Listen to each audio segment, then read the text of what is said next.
What up, y'all? It's your boy here, Mally Jazz. Let me make sure testing 1, 2. We're recording everywhere. I'm here on a great Saturday morning. You know, most niggas don't wake up at Saturdays. This is the day your mom cleans the living room, she cleans the house. I'm here with a special friend. I never said that one before. Yep. I'm here with one of the road's biggest athletes, Southeastern Connecticut. Probably hasn't seen an athlete of this caliber since he graduated and is doing this thing. When I say athlete, that means more than 2 sports. So Yep. this man's a freak on the pause. This man is the man on the field. The man. He's the coach, the man. I got Marcus Outlaw.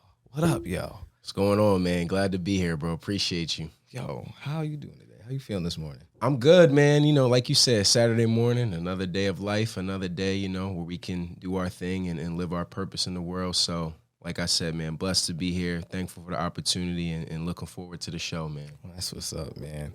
We've been talking for a minute trying to get this together. I feel like everybody has been trying to get here. Yep. So finally it's happening. Just take me from the beginning, bro. Like, small town guy. Were you born and raised in the Rose? Yeah, so, a lot of people don't know this, but I was actually born and raised in Philadelphia. So I was born and raised, I'm a Philly kid. So I was born and raised in Philly, and then I ended up moving here when I was 13. So that's when I enrolled in Kelly and, became cool with everybody. So yeah, bro, I was born and raised in Philly, and then, my parents told me we were moving up to Connecticut. Had no clue where that was at the time. Nobody knows. Yep, but, everything worked out. This was where I was meant to be. So, ended up going to Kelly and then doing really well at NFA as well. And then, gave myself opportunity to, expand and play college ball, Boston College, Coastal Carolina, and get my education and, really set me up for life and doing what I'm doing now. So Wow. So in Philly, now I didn't know that. yeah, it's spicy now. So this makes sense. Now I'm like, how this nigga got all these superpowers? We ain't got it out here. He ain't from out here. His water ain't the same. So you moved here when you were 13. So you have some recollection of like how it was. Oh yeah. So what's the difference? Would you rather be there? To be honest, bro, now that I'm older, when I was younger, I kind of resented my parents in a way just because, I'm uprooting, leaving my friends, my family, everybody I'm cool with. And I'm coming to a place, I never knew, existed. I knew it existed, but, I've never been to Connecticut, so it was foreign to me. But, to be honest, now that I'm older, I appreciate my family for moving me out of that environment. Because, we were right in the mix. I have family members, cousins and stuff that I was running with every day, and being the young buck out of the group, you know how that goes. It's just you're kind of molded into the lifestyle. So, I'm thankful now that, that I'm older, that I was able to get out of that environment and then excel and to be able to focus up here. But obviously, Norwich and Connecticut has its flaws, but, Philly does as well. And Everybody does. And now that I'm older as well, it's easy to go take a car ride. It's 3.5, 4 hours. Right. You know what I'm saying? So, for the purpose and for what I needed to accomplish, I'm thankful that my parents put me in that situation to lead by example, especially, being the oldest of 4. I'm the role model. I'm the guy in the house, that has to kind of lead the way. So it made sense. It definitely worked out. That's what's up. I like that because you have a strong sense of home, and I've been trying to explain to a lot of people lately. Home is home For sure. You know what I mean? Like, that's the one spot you can go to. You could be teed up. You could be in any type of situation. You go home, you're gonna be straight. So what time it is, I love that you keep that aspect with you. How was it having like supportive parents throughout the athletic process? Because I'll be honest, I watch a lot of great athletes fall. Because of no support, and that's a big thing. And I don't mean no support from fans. I mean like straight mom and dad. Yeah, right in the crib, yeah. So how was it like having that factor? Oh, man, I'm blessed. I truly am. You know how it is, especially, young men of color. It's very rare that we have mom and dad in the house. And, how my family dynamic is set up is, we're really close. Our 5 with, our 6 within the house is really, really tight-knit and really, really close. Yeah. And outside of that, obviously I have extended family and stuff, but, we're really, really close within our household. So I think that's one thing that, definitely put me in a great position. And, and truthfully, it gave me an advantage over a lot of others because, I had a mom and dad that were willing to, expand out of their comfort zone, take me here, take me to this showcase, help get my name out there, do the back end work that a lot of people don't see, in constant communication with, coaches, administration, advisors, just doing all the little things that, it's unfortunate, but, a lot of other people don't have. They might have to go through a coach. They might have to go through a teacher. It's different. So the fact that I had my parents definitely, 100% put me in the situation that I was in, and, along with great coaches as well. But, having that mom and dad that kept you grounded, kept you focused, kept you, your mind on the prize, and kept you in the right lane. And then doing the back end stuff as well, sacrificing their summers. They didn't have to do a lot of things they do. You know what I'm saying? That's a fact. But their thing was get you to college, get you a free education, if it warrants that. And that way we can set you up for your life. And then, they did the same with Bree. And then they did, now they're on Ryan and Justin. So, nice. I'm super blessed to have the parents that I have. And, Ryan and Justin are about to be on their way to college. So now my parents can get their rightfully due time that they deserve. My mom and dad posted a picture on Facebook the other day. This is year 18 in a row that they've been on a field or on a court. Wow. 18 years in a row this year. So that's amazing, though. It's amazing. You know what I'm saying? That's a passion. You feel me? And 18. And they lead by example. So, now moving forward with my family, I'm going to take as many years as possible that I need to do to make sure, my young ones are straight. So just blessed overall, man. That's a blessing because 18 years straight. 18 years That's straight, a lot bro. of games, bro. It's a lot of time. It's a lot of man. losing. Yeah, it's a lot of time, man. Yeah. So another question for you. So I know as athletes, we all have like that one saying or that one principle that keeps us driving. Like me, one of my coaches always told me, as long as you're still breathing, you're living. Yep. So I always took it like, so when I was running, even the worst of pain, I'd be like, okay, let's get this. Right. So what's that one principle that stuck with you, throughout your athletic career that really keeps you going? I'll go back to one of these sayings, and it's kind of cliche and it's very general, but it's literally everything as far as the meaning. So, hard work beats talent when talent doesn't work hard. And that's something, I think that came out in like a 2K or maybe Kevin Durant said it a while ago. Maybe like 2014, it was way back then because I didn't like the statement when I heard it. I didn't like it. And then, it was one of those quotes where it just kind of grows on you. Because at first I was the same way. I'm like, you know what I'm saying? I get it. I feel you. But when you, I guess, get in that environment, and it's the same thing. When you get in the work world, when you get, when you're parenting, when you're a dad, it's not just about the sport. You know what I'm saying? Like, you got to work extremely, extremely hard at your craft, whether that's your job, whether that's being a dad, whether that's being an athlete, whether that's being a coach. And if you, get complacent with what you got and you're not looking to, sharpen those fine tools every single day and try to find something you can improve at, bro, there's someone else out there that's in competition with you that you don't even see. Wow. You know what I'm saying? That you don't even see that's trying to sharpen their tools. And it's just about kind of that paranoia of, I don't know what that next guy's doing out there. I got to get up and do something. I got to get up and work. So that's kind of what drive me too, obviously coming here from Philly, like, a big sports town, rugged town.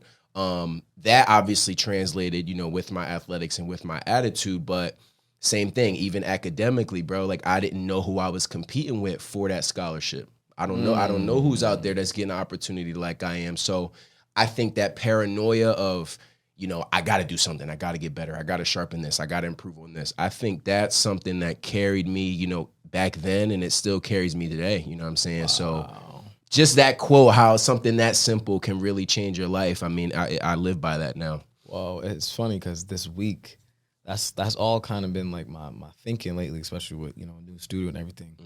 What I don't do, then the next man's going to do. Yeah. If I don't make a reel this day or if I don't make a post this day, somebody else is going to make that reel. And you're going to like that reel. That's a loss for me. Right. So that paranoia, man, I hope to be great, bro. Yeah. Bro, I hope a lot of y'all took that in, especially the young athletes. I hope you guys take that in, because if you stick with that attitude around here, the best part about around here is your paranoia is short.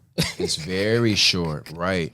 Like, you could really do it. It just Right. takes you doing it to be there. That's what's up. So I also want to ask you, because one thing I didn't have in high school was learning, like, having an agent, or the process of getting into the NCAA, like all that type of stuff. So who kind of sat you down and like taught you when you were getting ready to transition from high school to college? Like, take me through that process. Yeah, I mean, obviously my parents were my parents, but I was the first in the house. So a lot of, and they're from Philly. So it's like, people from Philly, and, I love home, but as we know, and it's even here too, when you grow up here and you're molded here, it's very hard to branch out.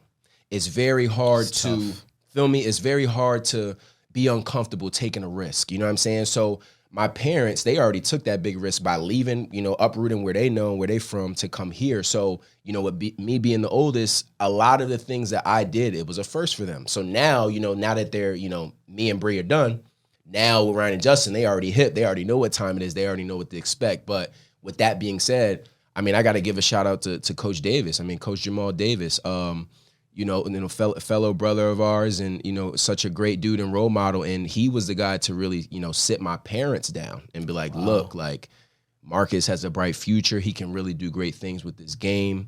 This is what needs to be done. This is how you need to do it, X, Y, Z. You need to go to the NCAA clearinghouse. You need to make sure he's taking the credits he needs to be NCAA eligible, whole bunch of stuff, I didn't know, because, as we go to school, we give the classes we take, and that's it. That. You know what I'm saying? So he was making sure, on the back end with my parents, that I was, I wasn't taking BS classes. I was taking classes that could get me cleared to even be eligible for, an NCAA scholarship. So he sat down with my parents. He told them, which camps I need to go to, which showcases I need to go to, how to get, through to the NCAA clearinghouse, sit down with my counselor. So he really, at an early age, I would say really, freshman year, like end of freshman year, he really took the time out to really sit down and educate them and educate myself as well. And then, after that, we got the ball rolling and we started to figure everything out. But Coach Davis, for sure, is somebody that, really stands out to me, and, even has helped me, even in my professional career now. Like, I know I can call him right now and get some insight or get a gem, or he'll give me,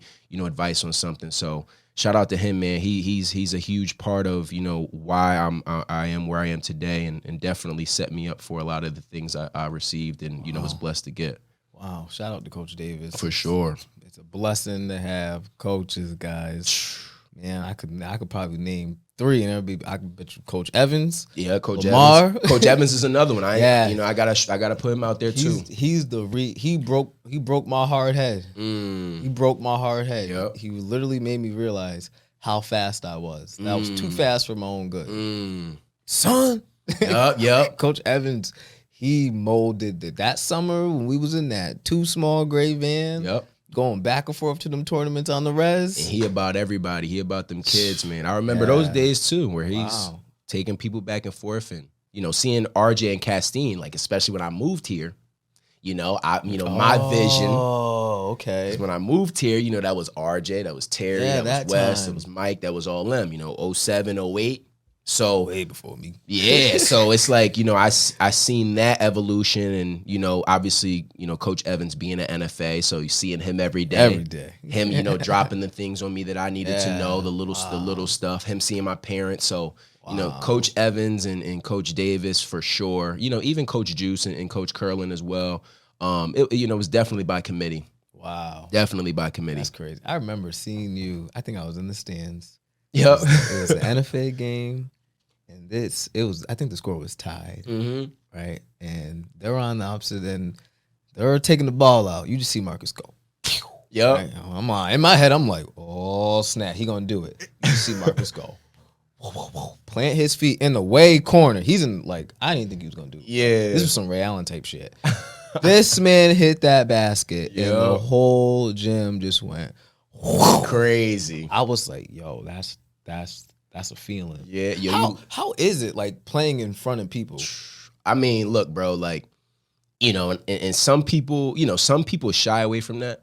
and some people embrace it. And I was always the type of dude where like, you know, we gonna live and die by me. I'm cool with the criticism. I'm cool with, you know, people's opinions, because at the end of the day, bro, all that stuff don't matter. But I'd rather go out on my terms. You know what I'm saying? Yeah. And a part of that, you know, not being selfish, but a part of that too was being able to get my teammates to rally behind me. You know, the team had faith in me. It's tough to get. You know what I'm saying? Yeah. So, you know, that just don't happen overnight. That comes with leadership. That comes with, you know, leading by example. That comes with caring for your teammates and your brothers. You know what I'm saying? You know how close me and my boys are to this day. So, you know, I think along with that, I was comfortable with taking whatever came with that. But, you know, big moments, bro, big stadiums, big crowds. I mean, you know, people trash talking, all that. Yeah. Wow. Like, you know, playing in front of 100,000 in Clemson, Florida State, playing in packed out gyms up here, you know, people coming to see you and see your boys and see your team. And, bro, I live for that, man. It makes me, as a competitor, it makes me grow. It makes me play better than, you know what I'm saying, what I could be playing at. You know, I just live for the moment. I live for the environment, bro. I absolutely love it. That's funny. Talking about your boys, I had thought about this morning. How have you ever dealt with like disappointment? Because I know as an athlete, we want to hit that top level. I think like 6% make to the NBA or something. Yeah. Some crazy number like that. Yeah. And when you can't, you know, when you kind of get stopped at a certain point, you're like, dang, body. Like, I know what my mind wants me to go, but for some reason, my physical body, my attitude, like, you just start to question where the disappointment, where it starts from, where it renders from. So how have you been able to deal with that, especially as a, I would say, small town athlete? Yeah. How do you deal with like coming home and like, I know a lot of us may not be like, damn, blah, blah, blah, blah. I know deep down inside, you're like, damn. So how do you deal with that? Yeah, man. I mean, disappointment, I truthfully believe it's about how you bounce back, bro. You know what I'm saying? You know, you just got to know that's what comes with it. True. That's what comes with it. You know, you're not going to be as successful as you want to be. And, you know, you can attest to this as well. You know, if you didn't step outside your comfort zone and be willing to, you know, start your platform, you playing that game of waiting and waiting and waiting. Sometimes you got to go out on a limb and you might fail. And that's okay, though. You know what I'm saying? Like, people got to understand, bro, like, you got to be willing to put yourself in an uncomfortable situation, and you got to be willing to fall on your face sometimes, and that's okay. It doesn't mean you're a failure. It doesn't mean this is where you're going to end, bro. You got to get up, and it's about how you dust yourself off and keep going. So, you know, I think for me, I think being in control of my own destiny, knowing that I'm in control of my own destiny is also something that helps me cope with that. You know, because every decision I made up until this point, even the decision to come back home, I didn't have to. You know, after my 5th year of college, I had the option to, you know, go coach wherever. You know, I had an opportunity in Hawaii, I had an opportunity at Air Force, I had an opportunity at Virginia to go be a GA and coach off rip. You know, but my thing is that I felt the need to come back and help, you know, our fellow people to understand that, look, I was in the same situation you were in. I was in the same shoes you were in. Now, I did this with my opportunity, and I set myself up to get those opportunities, but you got to understand that you can get it as well. It's just a matter of how uncomfortable are you willing to be? And, you know, what are you willing to put yourself and your talents out there? Because we all got something we're really, really good at, and we all got things we're not good at. Are you okay with one, putting those things you are talented at out there, and then willing to fine tune and work with the things you're not good at? So, you know, even for, you know, just for me coming home, and, you know, a lot of people don't know this, like, you know, I had the opportunity to go to the NFL after my 5th year. Now, I looked at it from a business perspective.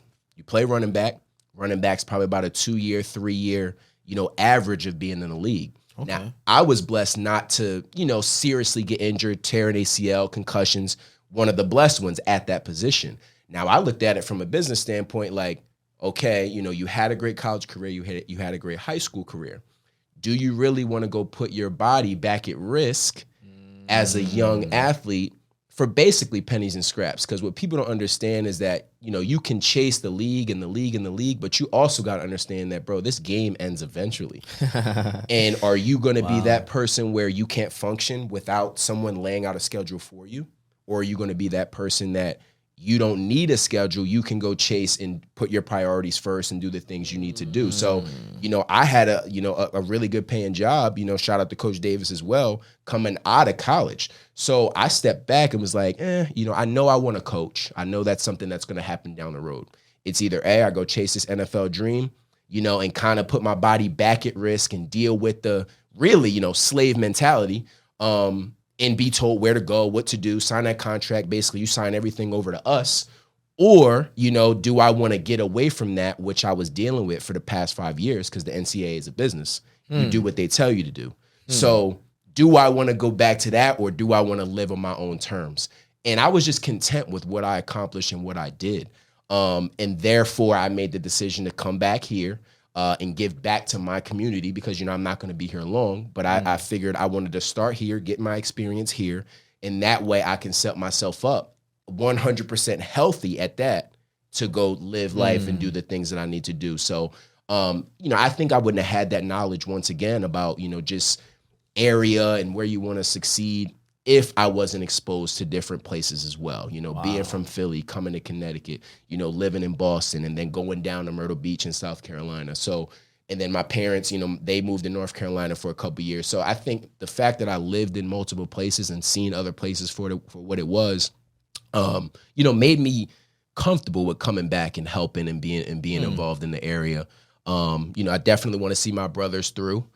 Make sure they're okay. So that was a big reason as well. But, even just to help, kids beyond them and help kids in this area realize, like, bro, you're in a small town, you're in a small area, but you got to get away from that crab in a barrel mentality, bro. And if you keep yourself in that barrel, that's on you. You feel me? And, I'm living proof. You're living proof that if you're willing to climb and keep climbing, and even if you slip down, you got to keep climbing back up. And then you just step by step and step. So, just be living proof for that, for this area, in the time that I'm here. Wow, that's crazy. I love the fact that you recognize I wouldn't say like trap of the NFL, but the business of the professional sports life. Because I didn't know any of this stuff until, I got older and I started to, do my research. So I'm like, dang, like these guys literally say, okay, we own you. Bro, it's literally that, bro. Like, you go here, you eat this. Yeah. You go drink on Saturday. Yeah, maybe Friday. You go ahead. Better be back Sunday to play. Bro, it's, and of course I don't knock anybody that does it, because, like I said, I had to sit down and really remove myself from the situation and then weigh pros and cons of each option. With the NFL, it's very rare that you're going to have stability. That's a whole nother thing. As you know, I'm big on family. I'm big on, the people in my house, my mom and dad, my siblings, and I'm the type of person where I like to live and be comfortable and be stable. I don't want to live nowhere for 6 months and then you're telling me, yo, we traded you here, or yo, we cut you. Now you got to go, scavenge and go find a job somewhere else. Now I'm playing in Philly, and the next thing they cut me, so now I'm over there in Arizona, and then I'm there for 2 years, and now I'm over here in Miami. I like stability, bro, and that was something I had to be realistic about. What are the real chances that I'm going to be with this team that invited me to their camp, and I'm going to be here and spend a 10-year career there? It's very, very rare. So, starting a family, having a girl and, being close to my family and stuff, bro, I'm not the type of person where, I like to bounce around and not be stable. You know what I'm saying? And like you said, it's truly, if you're supposed to be here, you're here. If we tell you to eat that, you eat that. If we tell you to, you know what I'm saying, you can't drink, you can't drink. If your body fat is, 2% over, we taking that bread. Like, it's a lot of things that I dealt with, you know what I'm saying, in my 5 years of college football. I persevered, but it was a lot of things behind the scenes, that people don't really know, as far as the BS that I dealt with, as far as, grown men egos and, that hierarchy, and while you're in it, you do it because, my end goal was get my education. They can't take that from you. It's fact. Regardless of what you're doing, it's a fact. They can't take that from you. So I'm going to use them just like you using me. And that's what I want these youngins to understand too, is, bro, like, you setting yourself up for the future. Now I'm sitting here 26 years old, no debt, and I'm able to start from square one and build myself up, you know what I'm saying? And I'm not $300,000, $400,000 in the hole. I got an undergrad, I got a master's for free on their dollar. But at the same time, I had to pay a little cost. I was, told where to be and stuff. But that was the main thing I wanted to get out of that was, one, the experience, which came with it. But they can't take that education from you. So that was my goal. So do you think as an athlete, especially out here, do you think it's smarter to focus on, obviously focus on on long-term goals, right? Obviously, but do you think if some of us key in and tune in on like those short-term, even like college, Eastern and going to like Bluff Point, all that type of stuff, like if we really keyed in on that and made it our future, do you think like we'd go farther as a whole? Yeah, I mean, it's tough because, like you said, a lot of people, they keep in mind, like, I'll just use D1. You know what I'm saying? D1. D1, right? Everybody everybody wants to be D1. And in my personal experience, like what I preach, through my coaching and through my mentorship is that, bro, a college opportunity is a college opportunity. Bro, y'all don't have to be D1, bro. Like D1 is cool, but D1 also, it's a lot of stuff that goes with it, bro. You just don't know. That you just don't know. You see the gear, you see them playing in front of all the people, but bro, it's literally 365. Like, and I don't take that lightly. Now, and the overall thing is if a D3 coach or a D2 coach is giving you an opportunity to play a sport in college, one, that's already a blessing. You're already in a rare category. Two, if they rock with you, like if they want to see you succeed, that's a whole nother reason. Because like I said, in D1, it's a business. For an example, if I'm the head coach and you're my quarterback and you're not performing well enough, you're now playing with my money and my family's food on their table. You know what I'm saying? So at first, it could be very superficial. I love you. I love what you bring to the table. You're my guy. But you also got to understand what comes with that. At the end of the day, you're helping pay his bills. You're helping feed his family. Now, he's helping you also by giving you a chance to get on the field or, get an experience. But it's just very, very cutthroat. Like, it gets to the point where, like, I literally, no lie, had a coach walk into a meeting, bro, and tell us we were just pawns on his chessboard. And at first, as an 18-year-old, I'm like, what he say? You know what I'm saying? Like, is he serious? Bro, he's dead serious. Like, if this pawn ain't gonna move and do what I needed to do, I'm gonna knock you over and I'm gonna move the next pawn on the board. And that stuck with me, bro. And I was like, at the end of the day, like, bro, this is a business. This is very, very cutthroat. So I tell people, bro, first find a coach that loves you. You know what I'm saying? Like, truthfully loves you, honors who you are. And it don't matter what division that is. If he gives you a shot and you rock with him as a person and he rocks with you as a person, bro, that's an opportunity you should run with. It don't matter what division there is. You're blessed to be in that situation. Now, as far as your question, I mean, I feel like if we focus more on the smaller things, right? Not just, I want to go D1. Well, if he's not good enough to play D1, it don't matter. If we focus more on a community as a group, finding outlets and finding a way to get all our kids together to showcase all our kids, and it's not individuals here, individuals there, there's clique here, there's group here. If we found a way as a community and as athletes in the area, like, it's cool to compete against each other, but at the end of the day, bro, like, I promote you, you promote me, we get around each other, we showcase our talent together. I think that's something that this area could use more of, is focusing on more of that stuff. Like, how can we help our kids academically to even get them an opportunity to get this scholarship? You need that first. How can we get them in the community to be well-rounded? You know what I'm saying? Because it's not just about the sport, bro. And I think that's truthfully what kind of brings this area down, is that, a lot of people are quick to talk about the next person. A lot of people are quick to, smile in your face and then, go throw shade on you because they're not doing what you're doing. But at the end of the day, bro, it's like, if you just sat down and get to know somebody, and if us as a group were willing to, put all our eggs together and make it possible for everybody, bro, like, the area is loaded. Like, it's loaded with talent. Thank you. It's loaded. It's loaded. Thank you. It's just a matter of us putting aside our separate individual agendas, bro, and being able to understand that if we all collectively showcased what we brought to the table, if you could have 20, 25 more people network and push your podcast out, you know what I'm saying? That's it. Imagine what that would do for the platform. You know what I'm saying? Like, and it's not that you're not asking for much. That's what, you know what I'm saying? So that's another reason what drew me to the area was one to help not only the kids I work with, but I'm a mentor to a whole bunch of kids that I don't even coach. Like if they need me, yo, Mark, can you help me? How do I get recruited? How do I do this? Can you send me, information to this coach or what?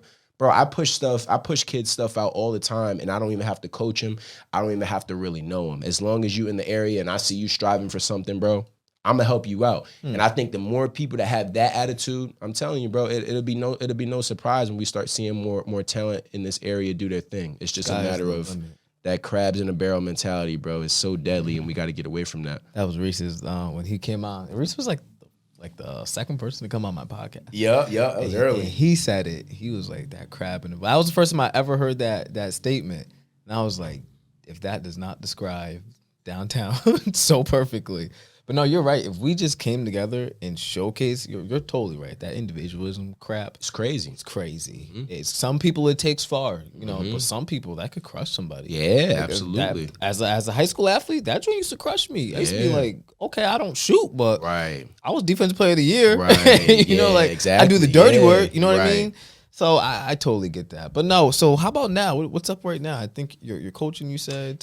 So first off, I want to say God is good, man, and we wouldn't be here, and I wouldn't be here without his love and his mercy. But so now I kind of put in my time. I came back here in 2019. Started my first job as a math tutor at Groton Middle with Coach Davis. So I was blessed to kind of get my professional feet wet. I have to get him up here. He sounds like he the man. I'm telling you, man, he's the man. So, I started off with that, and then I ended up transitioning to, my gym and my training business, which I still do as well. Working with athletes, helping, get their craft as sharp as possible. And then I actually just finished transition over at Ledger. So, doing my thing over there, teaching and mentoring.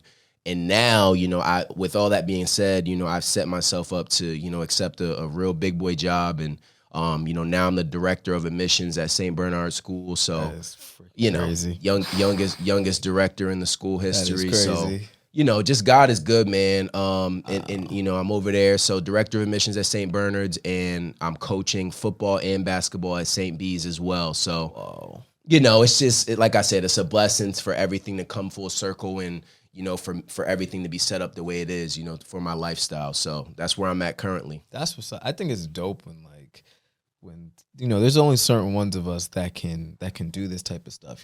Go out, experience, fail, and then come back, set others up to succeed. Right. So I think it's dope that you're in St. B's. He's a director.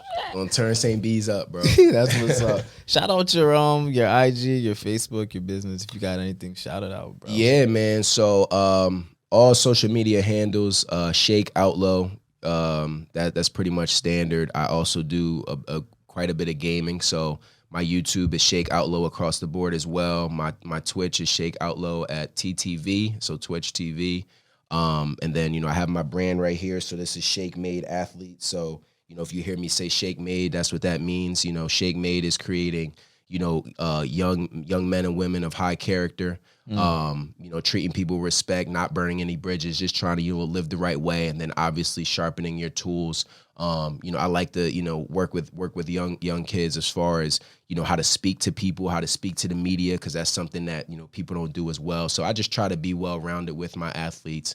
So yeah, man, that's me. Shake Outlaw. You can pretty much find me on everything. Shake Made is the brand. So we just trying to keep expanding day by day, bro. Yo, you heard him. Check out the Twitch TV. I just put down gaming. I just put it down. Yeah. I'm waiting for 2K23. But y'all heard all his handles. Check it out. Check them out. I be seeing them streaming. Yeah, man. They all right. They ain't ready for my lobbies, but they all right. No, I'm playing. But yo, Marcus, thanks for stopping by, bro. This was dope. I definitely want a part 2 because I feel like we could talk. Oh, yeah. I feel like we could talk all day. We got a lot more to tap into, bro. But this is just a preview, so you know what I'm saying? Y'all be ready for the next one. Definitely, bro. I appreciate you and everything you do around. God bless you. I don't know if you remember, the first time I ever met you was in Kelly's auditorium. What was that? I think Canton Jones came. Oh, so that was 2012, maybe 2011. That was like the camo theme, right? Yeah. Raging War. Yep. So I remember, That was I don't a know crazy where I had experience. seen you, but yo, that crap changed my life. Yeah. Musically, that dude that was playing the keys and he was the aux keys. Oh my God, he changed my ear musically. Bro, He it changed was the a crap out of my ear. crazy night. Yeah. And Kent songs. I remember all them songs.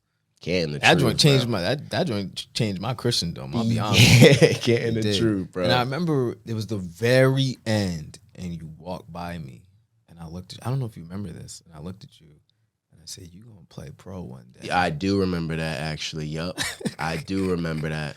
And then it was crazy to me because crazy. I never had seen you Yup. ever again until like 8 years later. I'm at Yup. IFWC, and I'm like, "Holy crap, this kid's playing like pro ball." Yup, yeah. I was like, man. "No way!" Crazy. That night was wild. Yeah, it was like we had went to Canton Jones as a youth group. I'm pretty sure you remember how that story, but we went to Canton Jones probably when I was in going into freshman year. So we had drove down to Maryland, I believe, and that's when we first saw Canton Jones. Yeah, but the whole youth group. Yeah. And then I think that was when, like 2 years later, we got Canton to come up. Because, bro, that experience alone, like you said, it changed my ear musically. It changed my ear, Christian-wise, as far as, the outlet of music. And, that was different. It was so different. I was waking up to that album for a minute. Yeah, like you think gospel and you think just, you know what I'm saying? Matters. But that really changed my perspective. Like, there really can be Christian rap that I can, listen to and appreciate and apply. So, that was a great experience. He's definitely, shout out to IFWC. Shout out to them. Shout out for that and what they do with their youth. That's incredible. But we gonna get out of here. I think it's a nice day out. I hope it ain't hot out here. You're right.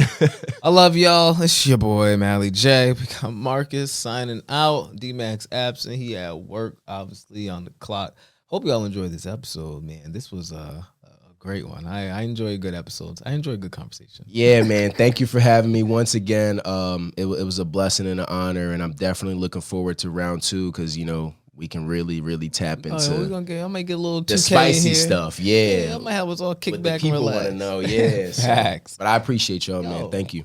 Yo, we appreciate you, Marcus. Yo, it's your boy Mally J. Y'all know I always pray peace and protection on y'all. Be safe out there, please. Protect your heads. Love your kids. Love your loved ones. I love y'all. It's Mally J. Peace out. That's my job. Yes, sir. Yo, good shit, y'all. Yeah, man.